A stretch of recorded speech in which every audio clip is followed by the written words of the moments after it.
Αγαπημένοι αδελφοί συνάνθρωποι και ιερές ψυχές, χαίρετε. Εύχομαι κάθε ευλογία και κάθε αρετή να μας συντροφεύει στις στιγμές μας και στη ζωή μας ολάκερη. Όπως γνωρίζετε, την Παρασκευή 28 Φεβρουαρίου 2025 θα υλοποιηθεί το συλλαλητήριο, η συγκέντρωση, η οποία αφορά το έγκλημα στα Τέμπη. Για εμένα, νιώθω πως χρειάζεται να δώσουμε το παρόν, ώστε όχι μόνο να παραιτηθεί ο Μητσοτάκης και η κυβέρνηση και όσοι είναι υπέτειοι του εγκλήματος, αλλά ώστε να βοηθήσουμε να δημιουργηθεί η λεγόμενη κρίσιμη μάζα. Η λεγόμενη κρίσιμη μάζα, η οποία μπορεί να βοηθήσει στο να αλλάξουμε τον τρόπο που σκεφτόμαστε, αισθανόμαστε, λειτουργούμε και ενεργούμε όταν είμαστε μόνοι μας, καθώς και με κάθε αδελφό συνάνθρωπο που είμαστε μαζί.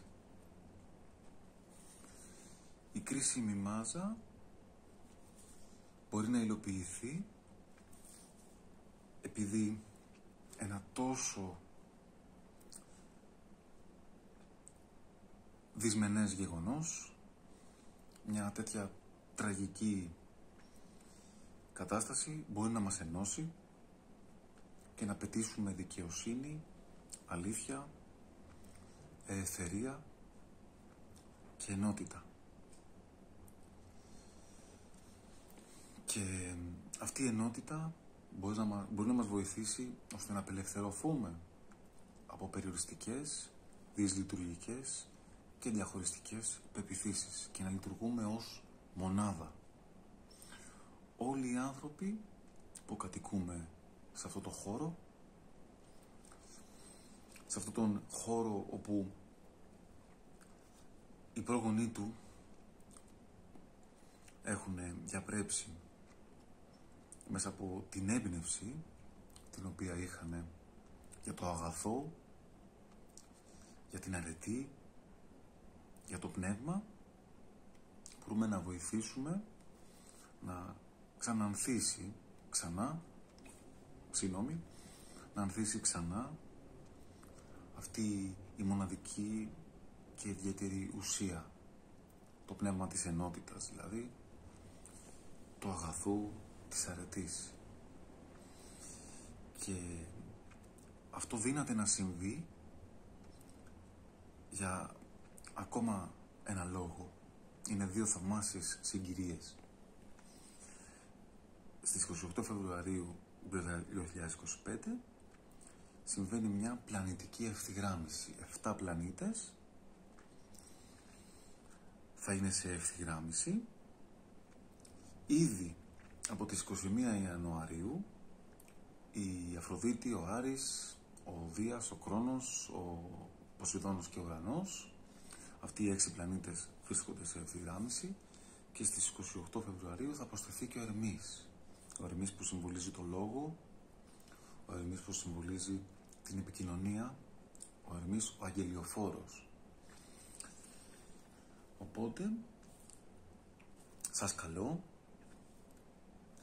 να συμμετέχετε, να συμμετάσχουμε όλοι μαζί σε μια παρεούλα, σε μια ομάδα, όπου θα βοηθήσουμε τον εαυτό μας να μπορεί εκείνη τη μέρα να δέχεται το λόγο της δημιουργίας, να δέχεται το λόγο που ενώνει, έτσι ώστε να εκπέμπεται και να βοηθήσει το συλλογικό ασυνείδητο, ώστε να ενωθεί και να δημιουργηθεί η θαυμάσια κρίσιμη μάζα. Σίγουρα πρώτα απ' όλα το κάνουμε για εμάς, για να μπορέσουμε να συντονιστούμε με την αρετή, με το αγαθό, με τον κόσμο των ιδεών που ο θαυμάσιος Πλάτωνας όριζε ως το δρόμο προς την αρετή, και είναι μια θαυμάσια ευκαιρία να εκπέμπεται αυτή η αλήθεια, η αίσθηση δικαιοσύνης σε όλο τον κόσμο. Με το μαζικό παρόν που μπορούμε να δώσουμε, με το να εμπεριέχουμε ακόμα και τους ανθρώπους που έπραξαν αυτό το έγκλημα, είτε συνείδητα είτε ασυνείδητα, να είμαστε σε κατάσταση να τους αγκαλιάσουμε, και τους αστυνομικούς, να μπορούμε να κρατάμε χώρο για τους ανθρώπους που θα βρίζουνε, που θα έχουν την τάση να έχουν θυμό. Εμείς θα κρατάμε χώρο για ειρήνη, για αγάπη ανιδιοτελή, αγνή και ανεφόρον, και θα κρατάμε χώρο ώστε να μπορεί να ενσαρκωθεί, να μπορούμε να θυμηθούμε στην ουσία το πνεύμα που ήδη πάλεται σε αυτό το χώρο, τόσο κοντά στην Ακρόπολη, για όσους θα είμαστε στο Σύνταγμα. Οπότε αυτή η παρεούλα θα προετοιμαστεί με σκοπό για εκείνη τη μέρα, να είναι σε πνευματική, νοητική, συναισθηματική αλλά και φυσική ισχύ, και περισσότερες λεπτομέρειες, και ο καθένας μας να βοηθήσει με το δικό του λιθαράκι. Περισσότερες λεπτομέρειες μπορείτε να μου απευθύνετε με προσωπικό μήνυμα και θα ανταποκριθώ αναλόγως. Εύχομαι να είμαστε καλά και ευλογημένοι.